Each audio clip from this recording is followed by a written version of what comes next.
లలితా సహస్రనామ స్తోత్రం ధ్యానం. అరుణాం కరుణాంతరంగితాక్షీం ధృతపాశాంకుశపుష్పబాణచాపాం అణిమాదిభిరావృతాం మయూకైః అహమిత్యేవ విభావయే భవానీం.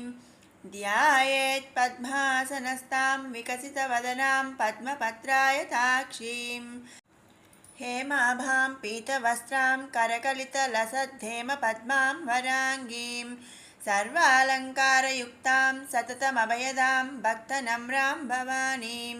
श्रीविद्यां शान्तमूर्तिं सकलसुरनुतां सर्वसम्पत्प्रदात्रीं सकुङ्कुमाविलेपनामलिकचुम्बिकस्तूरिकां समन्दहसितेक्षणां ससरचापपासाङ्कुशां अशेषजनमोहिनी मरुणमाल्यभूषोज्ज्वलां जपाकुसुमभासुरां जपविधौ स्मरेदम्बिकाम्.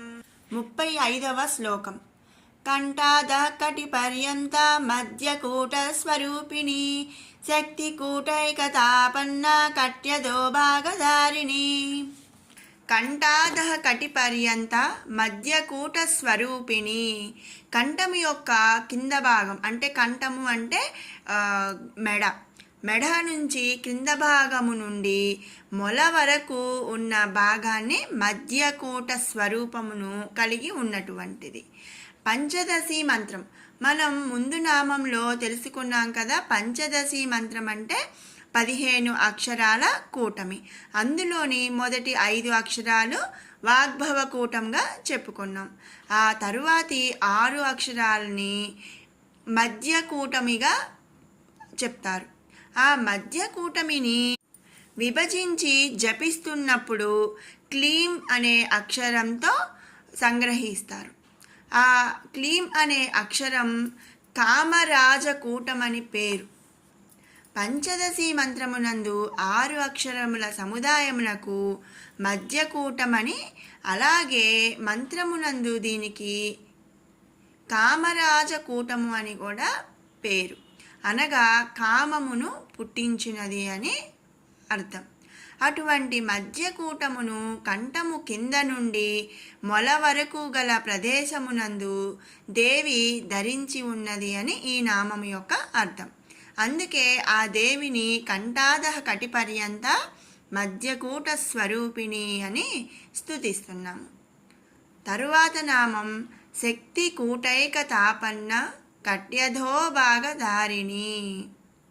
శక్తి కూటం మనం ముందు 2 నామాల్లో చెప్పుకున్నాం కదా. వాగ్భవ కూటం అలాగే మధ్యకూటం. ఇక పంచదశి మంత్రంలో మిగిలిన చివరి 4 అక్షరాలకి కటి అని అలాగే శక్తి కూటము అని పేరనమాట. ఈ పంచదశి మంత్రం నందు శక్తి కూటమును ఆ దేవి కటి ప్రాంతము నుండి కిందకు పొంది ఉన్నది. శక్తి కూటముతో ఏకత్వమును శక్తి కూటైక తాపన్న కట్యధో భాగధారిణి. శక్తి కూటముతో ఏకత్వమును పొందినటువంటి కటి క్రింద ప్రదేశమును కలిగి ఉన్నటువంటిది అని ఈ నామము యొక్క అర్థము. పంచదశి మంత్రంలో మనం ముందు 2 నామాల్లో చెప్పుకున్నాము కదా. వాగ్భవ కూటం అలాగే మధ్యకూటం. ఇక ఆ 15 అక్షరాల్లో మిగిలిన చివరి 4 అక్షరాలని శక్తి కూటము అని పిలుస్తారు. ఆ కూటముతో ఏకత్వము పొందినటువంటి స్వరూపమును కటి క్రింద భాగము నుండి దేవి ధరించి ఉన్నది. కటి అంటే నడుము కిందని కటి అంటారు. అక్కడి నుంచి కింద వరకు ఉన్న భాగాన్ని ఏకత్వము చేసుకొని ఉంది కాబట్టి శక్తి కూటమితో శక్తి కూటైక తాపన్న కట్యధో భాగధారిణి.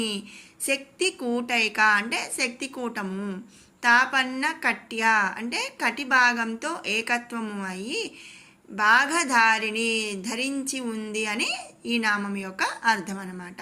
అందుకే ఆ దేవిని శక్తి కూటైక తాపన్న కట్యధో భాగధారిణి అని స్తుతిస్తున్నాము. 36వ శ్లోకం. మూలమంత్రాత్మికా మూలకూటత్రయ కళేబరా కులామృత్తైక రసికా కుల సంకేత పాలిని. మూలమంత్రాత్మిక, మూలమంత్రమే ఆత్మగా కలిగినది. మూల మూల మంత్ర, మూలమంత్రమే ఆత్మిక అంటే ఆత్మగా కలిగి ఉన్నది. పంచదశి మంత్రమే ఆత్మస్వరూపముగా కలిగి ఉన్నటువంటిది అని ఈ నామం యొక్క అర్థం. మనం ముందు నామాల్లో చెప్పుకున్నాము కదా, పంచదశి మంత్రంలో 15 అక్షరాలు ఉంటాయి. మొదటి 5 అక్షరాలు వాగ్భవ కూటమని, తరువాతి 6 అక్షరాలు మధ్య కూటమని, అలాగే చివరి 4 అక్షరాలు శక్తి కూటమని చెప్పుకున్నాం. ఆ 15 అక్షరాల్ని ఒక్కొక్క అక్షరంగా విభజించి జపిస్తున్నప్పుడు ఐం క్లీం సౌహ్ అనే త్రయాక్షరి మంత్రాన్ని సంగ్రహించారు. అందులో ఐం అనేది వాగ్భవ కూటము, అలాగే క్లీం అనేది మధ్యకూటము, సౌహ్ అనేది శక్తి కూటమని చెప్పుకున్నాము. ఆ 3 అక్షరాల అంటే పంచదశి మంత్రమే ఆత్మస్వరూపముగా కలిగి ఉన్నటువంటి ఆ దేవిని మూల మంత్రాత్మిక అని స్తుతిస్తున్నాము. తరువాత నామం మూలకూటత్రయ కళేబరా. మూలమంత్రమునందు కల కూటత్రయమే స్వరూపముగా కలిగి ఉన్నది. ముందు నామములందు చెప్పబడినటువంటి వాగ్భవ శక్తి మధ్య కూటములే తన స్వరూపముగా దేవి కలిగి ఉన్నది అని ఈ నామము యొక్క అర్థం అన్నమాట. అంటే ఆ కూటములే అమ్మవారి యొక్క శరీరము అని చెప్తున్నారు. అందుకే ఆ దేవిని మూలకూటత్రయ కళేబర అని స్తుతిస్తున్నాము. ఇక తర్వాత నామం కులామృత్తైక రసిక. కులము నుండి పుట్టిన అమృతము ముఖ్య రసముగా కలిగినది అని అర్థం అన్నమాట. కులామృత్తైక రసిక. కుల అంటే కులము, మృత్తైక అంటే మృత్తైక అంటే అమృతము, రసిక అంటే రసము, ముఖ్య రసముగా కలిగినది అని అర్థం అన్నమాట. కుల శబ్దమునకు త్రిపుటి అనే అర్థము చెప్పవచ్చు. అసలు త్రిపుటి అంటే ఏమిటి అంటే విఘ్నత, విజ్ఞానము, విజ్ఞేయత. ఈ మూడిటిని కలిగి ఉండుట వలన విద్య అంటే జ్ఞానము అనేది అమృతము పుట్టును. మనం ఈ రోజుల్లో ఏంటంటే కులము అంటే మనం క్యాస్ట్ అనుకుంటాము. కాదండి, కులము అంటే ఇక్కడ సహస్రనామాల ప్రకారం కులము అంటే క్యాస్ట్ కాదు. కులము అంటే త్రిపుటి. ఆ త్రిపుటి అంటే ఏంటంటే విఘ్నత, విజ్ఞానము, విజ్ఞేయత. ఈ మూడిటిని కలిపి మనం త్రిపుటి అంటాము. ఈ 3 అంటే విఘ్నత, విజ్ఞానము, విజ్ఞేయత గనక కలిగి ఉంటే విద్య, జ్ఞానము అనేది అమృతము పుడుతుంది. అటువంటి అమృతమే దేవికి ముఖ్య రసమై ఉన్నది అని ఈ నామము యొక్క అర్థము. అందుకే ఆ దేవిని కులామృత్తైక రసిక అని స్తుతిస్తున్నాము. ఇక తర్వాత నామం కుల సంకేత పాలిని. శాస్త్రమునందు కల రహస్యములను పాలించున్నది. కుల సంకేత పాలిని అంటే శాస్త్రములందు ఉన్న రహస్యములను పాలిస్తుంది. ఈ నామమునందు కుల శబ్దమునకు శాస్త్రమని అర్థమును మనం అనుకోవాలి. ఇక శాస్త్రము ధర్మములను బోధించును. అంటే ధర్మం అంటే ఏంటంటే ఎవరు ఏ పని చేయాలి, ఎలా ఉండాలి, ఏంటి అనేది ధర్మాలని బోధిస్తుంది. ఈ ధర్మములు గురు శిష్యుల పరంపర చేత ఆచారములుగాను, ఈ ఆచారములను జనులు ఆచరింతురు. అంటే ఇప్పుడు అందరూ ధర్మాలు ఇవన్నీ అర్థం కావు కాబట్టి గురు శిష్యుల పరంపర అంటే రోజులు మారే కొద్దీ ఈ ధర్మములను ఆచారములుగా ప్రచారంలోకి వచ్చాయి. ఈ ఆచారాలను జనులు ఆచరిస్తారు.